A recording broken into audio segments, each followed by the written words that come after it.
Donc en marge de la deuxième édition du forum de Changer d'air qui se déroule en ce moment donc, à la Cité des Sciences à Paris. Donc nous sommes là avec Jennifer Leblond, donc vous venez d'intervenir sur la table ronde avec les makers. Donc selon vous, comment réorganiser on va dire, la gouvernance de nos organisations? Excellente question. En fait, je pense qu'aujourd'hui, le mouvement des makers, mais de toute façon, tous les mouvements liés à l'émergence du numérique qui transforment les modes de faire et les modes de pensée, font que ce ne sont plus les dirigeants qui décident.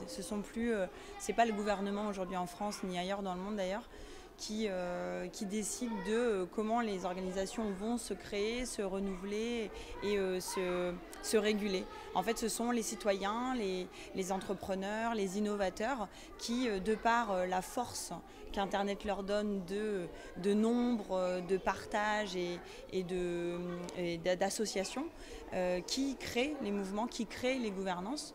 On n'a pas vraiment parlé de l'impact de l'open et de l'open source, notamment dans les organisations économiques.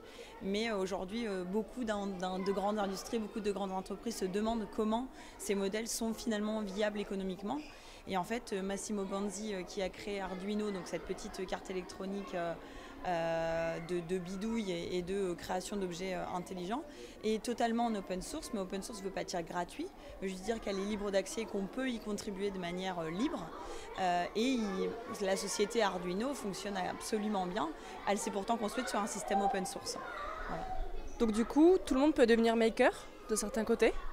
Je pense que nous le sommes tous à notre manière. Alors makers, parce qu'on va parler du mouvement makers qu'on est dans le retour au faire, mais je pense qu'il y a beaucoup d'entre nous qui ne savent pas qu'ils le sont et pourtant le sont. Je pense notamment à mes amis qui sont pas dans le milieu du numérique et qui pourtant chez eux fabriquent par eux-mêmes des objets parce qu'elles sont jeunes mamans, parce qu'elles ont refait leur déco, parce qu'elles ont pris un pot de plantes, elles l'ont transformé pour en faire autre chose. Eh bien, elles fabriquent par elles-mêmes avec leurs mains. Alors jusque-là, on n'y mettait pas de nom. Aujourd'hui, on appelle ça le making.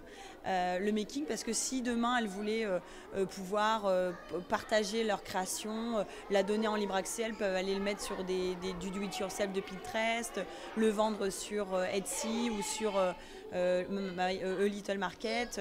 Voilà, donc je pense qu'on l'est tous à notre manière, qu'on a tous un jour bidouillé dans notre chambre une petite déco, voire plus encore après quand on est carrément geek et qu'on va jusqu'à programmer de l'Arduino. Très bien, en tout cas c'est motivant. Je vous remercie.